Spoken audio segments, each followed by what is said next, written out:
Do we have audio now? Somebody please give me a thumbs up if we have audio. I think we do now. Let me know if you guys can hear me now. Still no sound. Somebody give me a thumbs up or let me know if we got sound. I think we should now.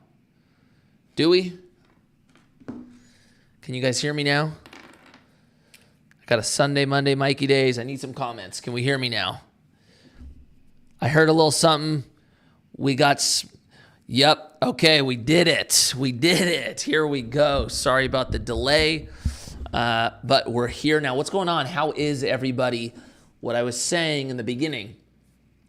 One, how's everybody's week going? How's your Thursday? Would we view this as a good week or a bad week? Second, I'm good. Okay, good. We're good. We're back. We're back. Okay, so there were some articles that came out today. And this is what I want to talk to you guys about. I'm curious to know what you're thinking. It basically stacked Americans' preference on long-term investments, like what the best investments were. I actually have the numbers here. Basically, the majority of Americans think real estate is the best long-term investment, right? It was 36%, right? 22% of Americans thought stocks were the best. 18% of Americans thought gold was the best. That one I was not expecting. Here's the crazier one. 13% of Americans thought a savings account was the best long-term investment. Not expecting that at all. Bonds at 4%, crypto at 3%. I thought crypto would be a little bit higher. So this is what I want to ask you guys. What do you guys view is the best long-term investment? And what this article basically was saying is, the headline was this: 33% of Americans believe real estate is the best long-term investment, but financial pros disagree. And then it basically took the stock market, the S&P 500, and looked at the annual average return over the last 30 years.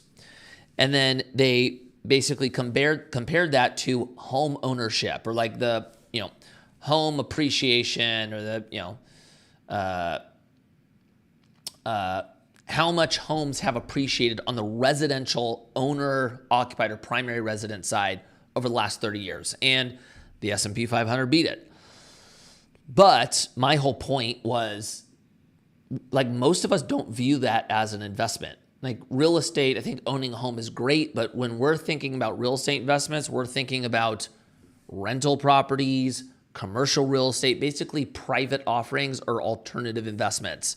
And when you stack those to each other, the alternative side has beat the stock market. So they offer two different things, but I want to get your guys' feedback. What do you guys think is the best long-term investment? I'm already seeing crypto. From Miguel, we got crypto. Nandita, good week. That's good to hear. That's good to hear. Crystals. Okay. DeFi, stocks and crypto, stake, a lot of crypto, which does not surprise me. Bruh, nobody care about this shit, Mikey. Ryan Free Tasse. Okay, I'm guessing you're here from skating, and I freaking love it. And I do get comments every once in a while about no one cares. Here's the thing. When I stopped skating, and look, I know following doesn't matter, but at least it's a metric that we can talk about. When I stopped skating on Instagram, I had maybe 525,000 followers, something around there. And when I started shifting over to, entrepreneurial and financial content, which was 2017, I lost a lot of followers, right? Just burning these things. And I probably lost maybe 100,000 followers. So maybe, let's say I was at 420,000. Well, fast forward to today, I'm at almost 900,000 followers. And from that point on, people aren't following me anymore for skateboarding because they don't see skateboarding anymore.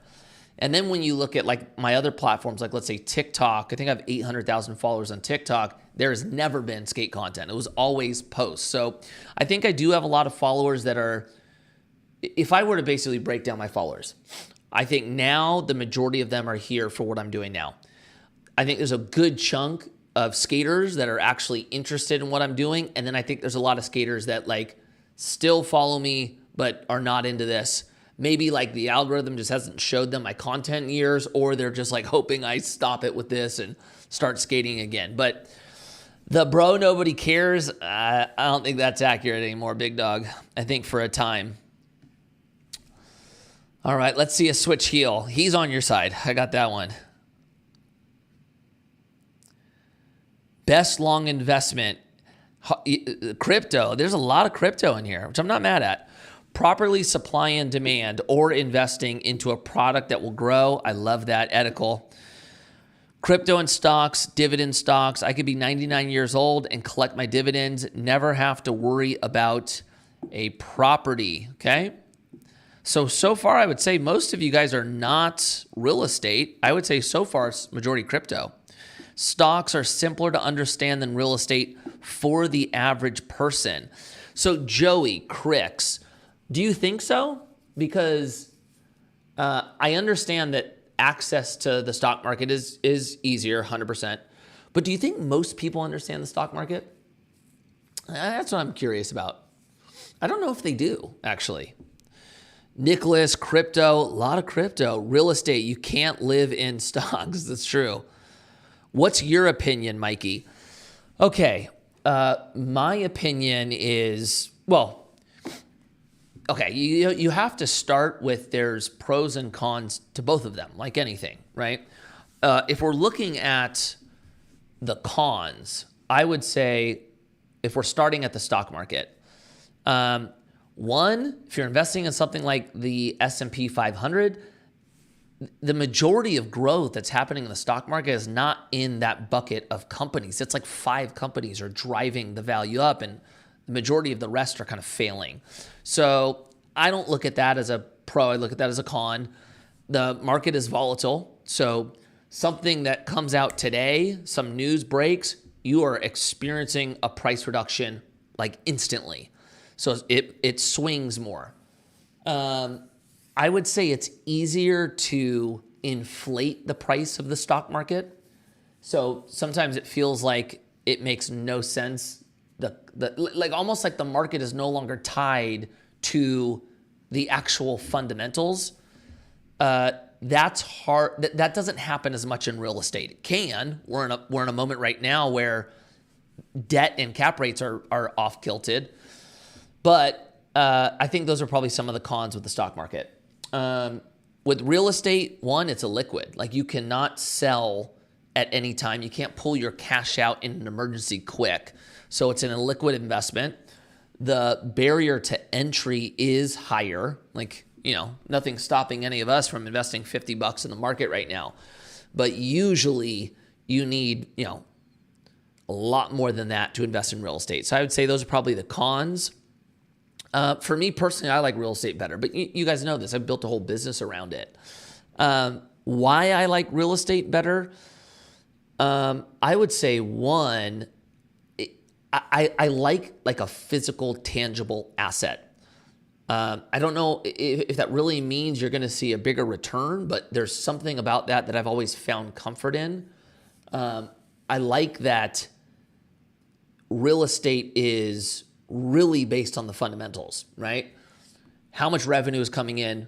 What's your expenses? What's your debt service? And then, what's the value based on the efficiency that you run your product at? Like, I love that. And I would say the thing I like too is like, there can be news that breaks about something and real estate it's not moving at all. It's sluggish. So I think the volatility not being there, I like as well. I like the tax incentive. That's one thing that's phenomenal about real estate. Let's see. Bond ETF depends on interest rates. Definitely depends on interest rates. That's right.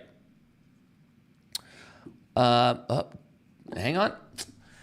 I'm getting a text message from my wife. Let me just see what she's saying. What time are you planning on leaving your office? Can you pick up Amelia on your way home? Just wait in the parking lot. Yeah. I'll pick her up. Okay. All right. I know people say private equity is good, but right now private equity ratios make it seem like stocks are overvalued. Well, I think stocks are overvalued personally. Private equity, I really like private equity. I would say my favorite investments, doesn't mean they're going to work for you.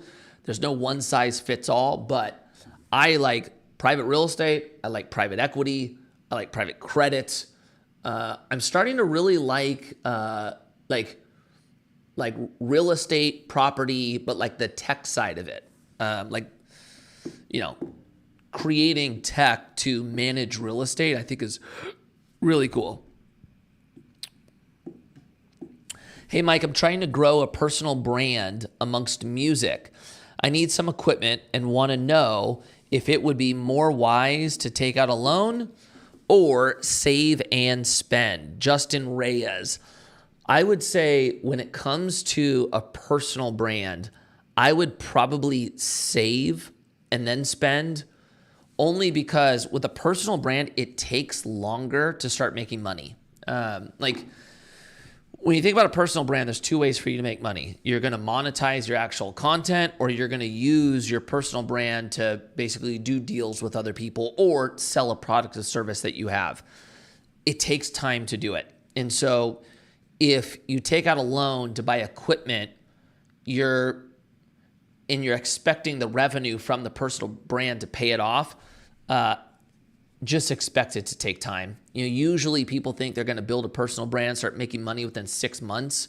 It usually takes longer than that. So I would say save and spend. The other thing I would say is sometimes people think that you need all this nice equipment to create content. You don't. Like some of the biggest, like if you want to call them influencers, they just do everything with their phone because it feels real. So I would say don't wait until you have equipment to start. And then the other thing, remember, like, people connect with realness. They don't connect, especially right now, with somebody selling an image. So I think this is probably a good time to bring people along this journey with you. Big move, S&P 500. Like the S&P 500 is crazy prices right now. I mean, I know it dropped today, but Dow hit 40,000. Psycho.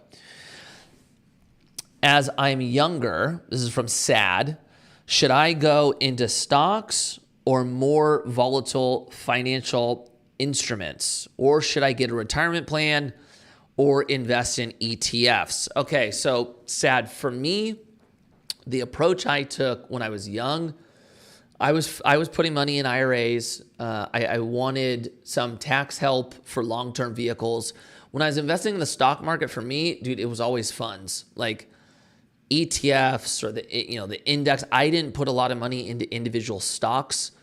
Only because I didn't feel, especially when I was young, like I was at a point, I wasn't, it's not how I felt. I was not at a point where I could actually follow these stocks and underwrite them and know what I was investing in. I wasn't capable of doing that. So I invested in a bunch of stuff through funds and did really well for me. So there is the argument that when you're young, you could take more risk. That's totally true because you have time to get back, but you're going to have to make that decision for yourself.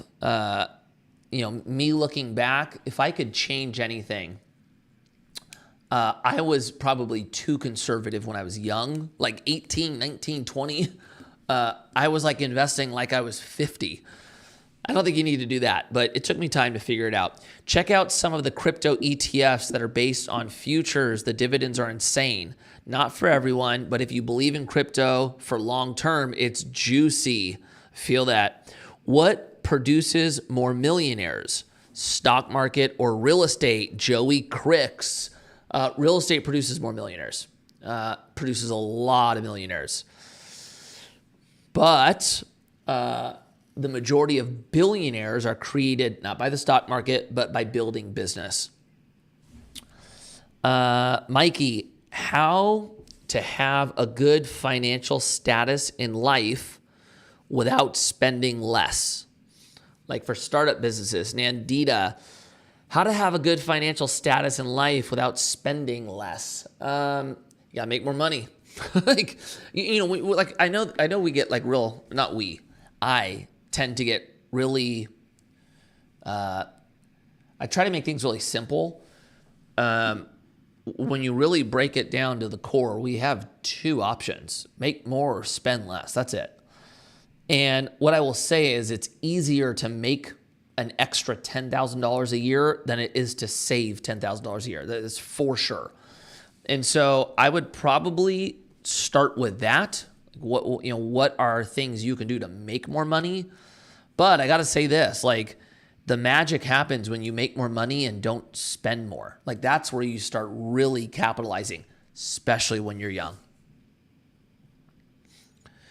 Appreciate that advice, Mikey's from Justin. By the way, I'm also the skateboarding community and we care. Justin, I appreciate you. You know what? I really appreciate that. So I would say I've been doing this type of content now for 8 years. And there's been definitely a transition, and you've seen, like, in the beginning, people were like not stoked at all. And, then you started seeing a blend between, and this is specifically for the skate community. 50% of, like, maybe people following me from the skate community that were like, oh, this is pretty cool. And then 50 that were like, stop.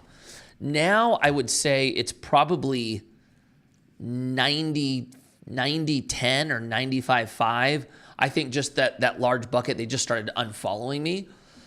But now, like, dude, I can't tell you how many people I meet in the business world that came from skateboarding. Like, for me, dude, we have a lot of investors now that weren't pro skateboarders, but a lot of them, started sales jobs, started businesses, and have gotten to the point where they can invest with me, and they were skaters and followed me from that. That is amazing. Like, that is, for me, like, one of the coolest things ever. So I appreciate you. What's interesting is I was told when I first started doing this from a lot of people that were in the skate industry that moved kind of out of it, started becoming successful outside of skateboarding. I had a lot of them tell me to not waste my time on skaters. Like, I can't tell you how many people said, like, why are you even bothering creating content for them? They'll never listen. They don't care. Move on. And I remember thinking, like, yeah, but, like, this is our community. Like, why would I not try to, like, give some people that wanted to listen some value? And, part of me understands why they said it, just because it's brutal in the beginning. But I'm really glad I didn't kind of give up on the skate community and tried to take as many skaters with me as possible, because now it's pretty rad. Like, there are, like, look, pro skateboarders hit me up all the time. Whether that's, like, asking for help with, like, contracts and negotiation, whether it's wanting to invest with me, or they're looking at investing in, stuff of their own. And it's pros that, like, I never would have thought would call me, like, as core as it gets, calling me, Mikey, can you help me with this? Like, what do you think about that? Running, like, financial models on projects that it's been awesome. So I appreciate you. I'm really glad I at least stuck around. Okay, don't say 50 like it's that bad.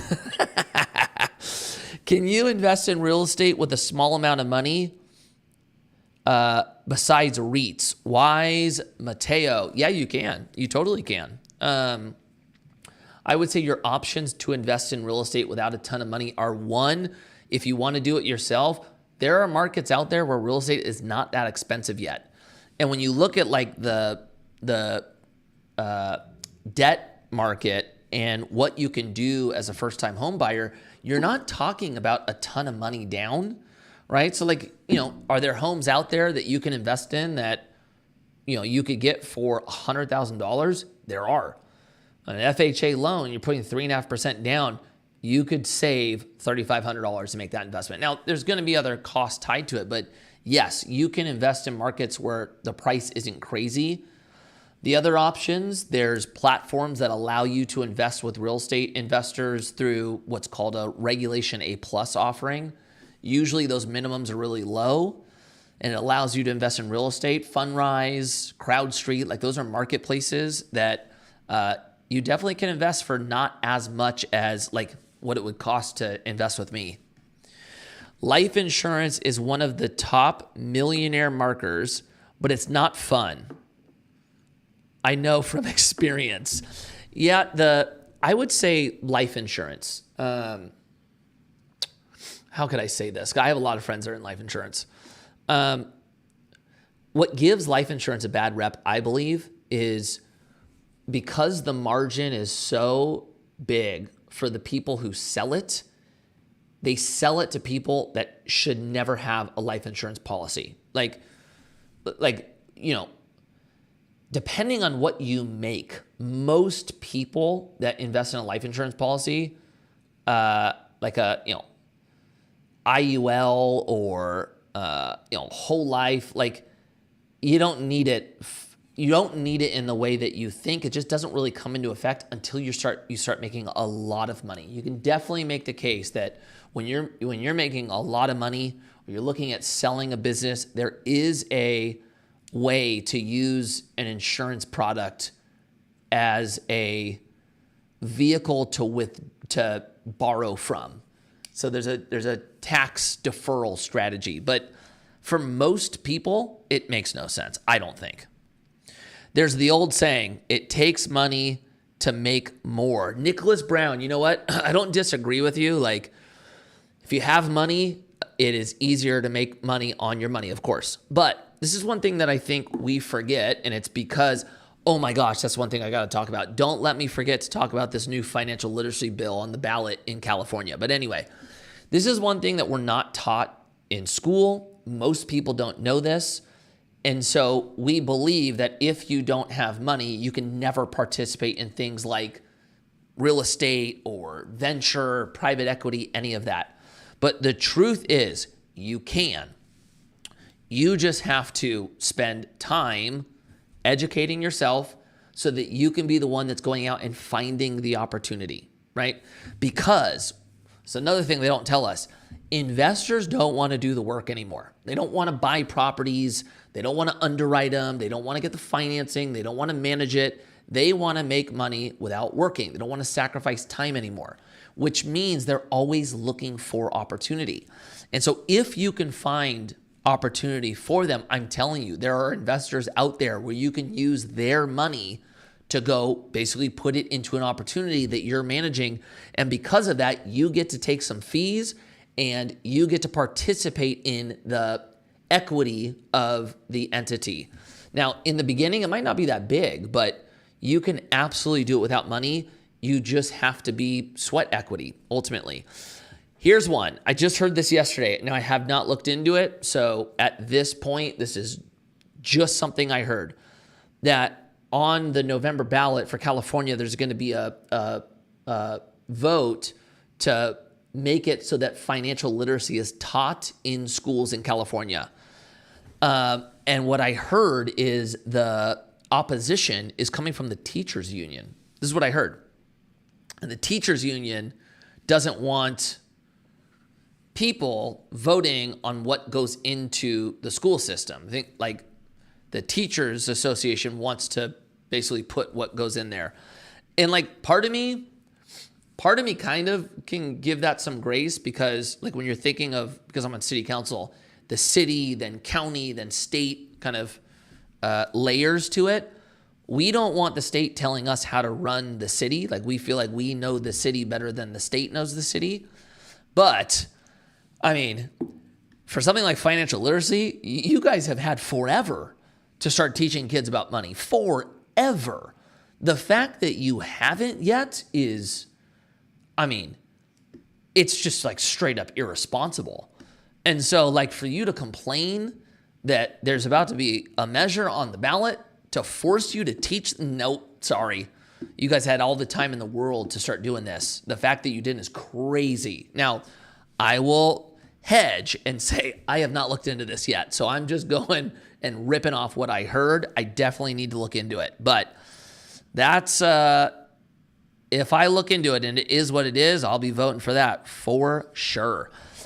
When it comes down to get your principal investment capital, however, you can and start in stocks or real estate. Both are great. Just depends on what you're looking to do. 100%. Justin Reyes. So I stepped back from automotive sales because of COVID and just overall cost. Would you say sales is still a viable way to grow a cash stack Or have things continued to be rocky since the pandemic? I think there's always value in sales. Well, we take a step back. When you think about just business in general, and we're going to go back to just being simple with it, right? A business needs money coming in because without revenue, you have nothing to support your organization, right? And then once that money comes in, you need basically administration to make sure that money is being used wisely and you're not spending more than you make, etc.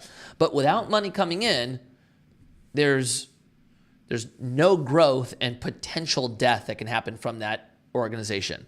So salespeople are incredibly valuable when it comes to a company.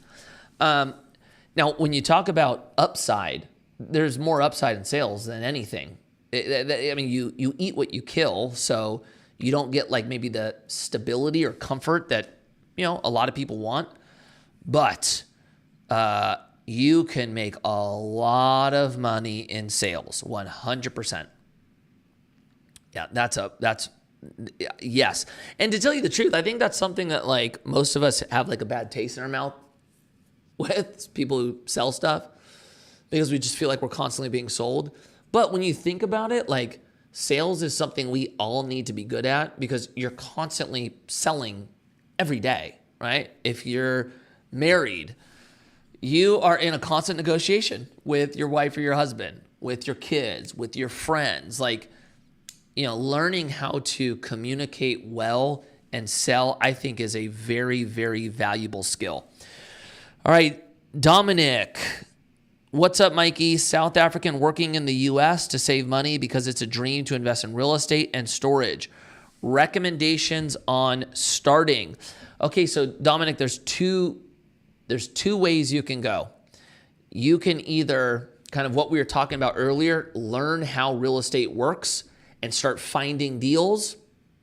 And while you're doing that, building relationships with people who will become your investors when you find a deal. So that's you being an active investor. The path I took, actually, I started investing passively, and I was investing in a group that spent a lot of time kind of educating their investors on what's going on. And so I took the path of I wanted my money working. I wanted investment in real estate, but I didn't want to learn from my mistakes in the beginning. So I learned from others until I got to the point of being able to do it myself. So I would say passively or actively, and then depending on what you choose, you got some options actually in either lane. What's the difference between a Roth IRA and a contributory IRA? So the difference of IRAs really are basically post-tax or pre-tax and deferring your tax until you start withdrawing it. There's arguments